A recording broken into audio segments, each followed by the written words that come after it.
السلام عليكم ورحمة الله وبركاته. مع اقتراب الصيف وبدأت الامتحانات الأولاد قلنا كده نعمل معاكم الترمس البلدي المر، وهو الخيار الأفضل بدل الترمس المستورد.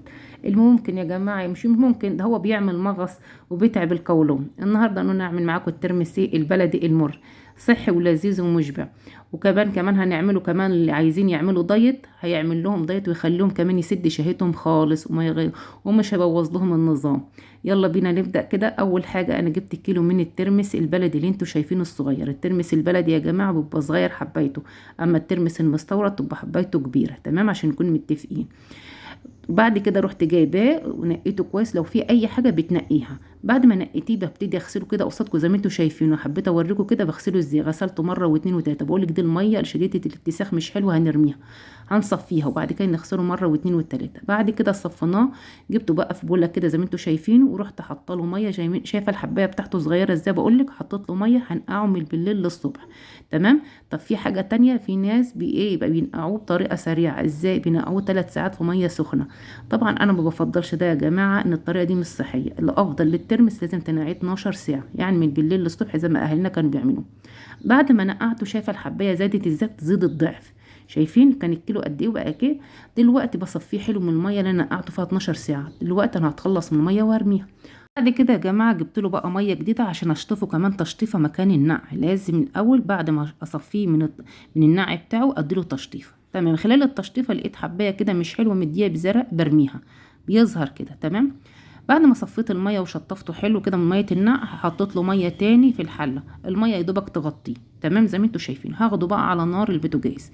طبعا هتسويه قد ايه؟ انا بقول لك اهوت ادي الترمس بتاعنا اهو، واحطه على نار عاليه. اول ما بيغلي اهدي النار عليه، النار عادي هاديه. تمام. هتسيبيه كام؟ هسيبه ساعه بالظبط. ده الترمس البلدي. في ناس بيسيبوه ربع ساعه ويطفوا عليه ويسيبوه في الميه بتاعته المغليه يستوي مع نفسه. لا يا جماعه، الاسرع انك تسيبيه ساعه على النار. الترمس البلدي على اول ما بيغلي بتهدي النار. طبعا يا جماعه في خلال ما بتيجي تهدي النار بعد ربع ساعه بتلاقيها عملت طبقه ريم خفيفه، بتشيليها بالراحه زي ما انت شايفه كده.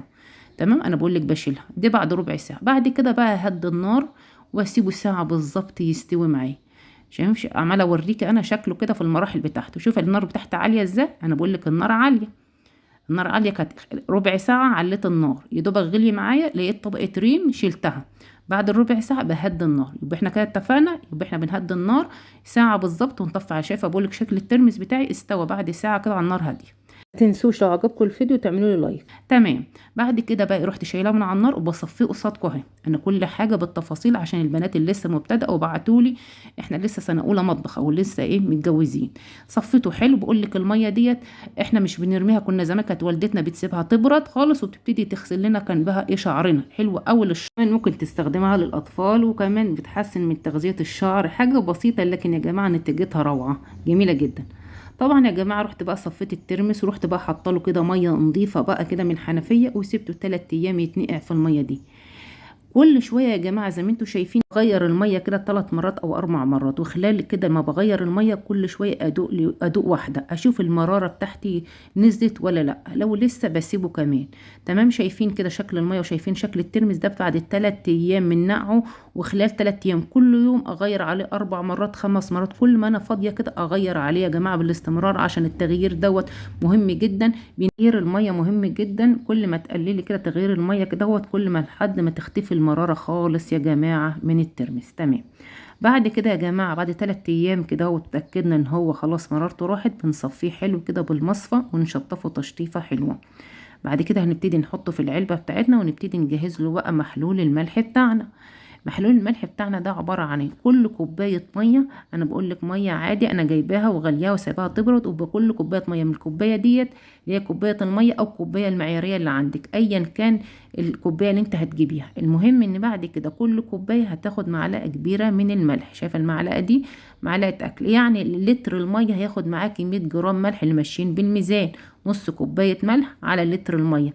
لتر المية ده يعني 4 كوبايات مية. تمام. من الكوباية اللي انتوا شايفينها دي بحط كده اهو كوبايه الميه. انا بسهل عليكي عشان اللي مش عارفه تحط الملح تظبطه ولا تحط الميه. بقول لك كل كوبايه ميه عليها معلقه ملح. تدوبي كده كوبايه الميه وتدوبي فيها معلقه الملح الكبيره وتروحي حطاها على الترمس. انا بنقص الميه كده من الكوبايه عشان احط معلقه الملح تعرف تتقلب معايا وتدوب. تمام.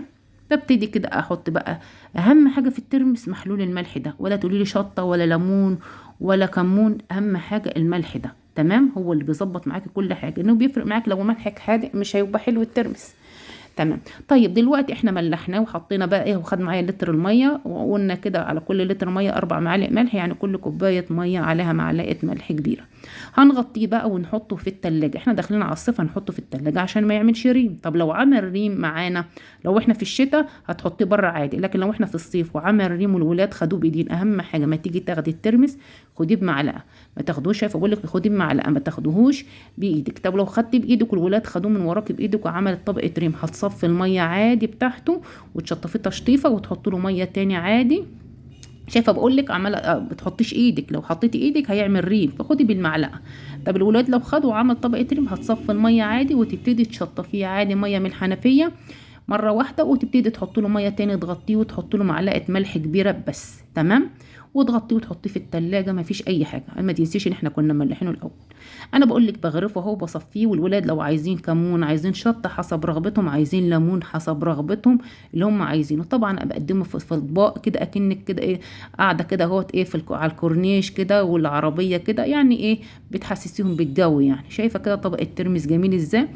كفايه ان انت عامله عايزه اقول لك بقى جميل جدا. تعالوا بقى للناس اللي عامله دايت ونفسهم بقى يخسوا ويعرفوا حاجه، والله العظيم والله الشهيه هتتسد مع الترمس ده يا جماعه. ده دايت يا جماعه، جربوه وهتشوفوا الفرق وهتدعوا لي. اهم حاجه الترمس ده انا يا جماعه مش حاطط له ملح خالص، بقول لك ما حطيتلوش ملح، كل اللي حطيته ميه عادي كده يا جماعه من الحنفيه او ميه غلياها ومبردوها. اهم حاجه تحطيه في ميه بس عشان يفضل ايه طري كده وحلو، عشان لو مش حطيت له ميه هينشف معاك، اللي هو الترمس الدايت ده والله العظيم لا تدعوا لي عليه. انا حطيته كده في البرطمان يا جماعه، وده هينفعك كده كوجبه سنيك كده صحيه بتسد الشهيه والله العظيم، وهتحسسك بالشبع من غير كده ايه ما تفرطي في الاكل الكتير. وما تنسوش تعملوا لنا لايك وشير. سلام عليكم.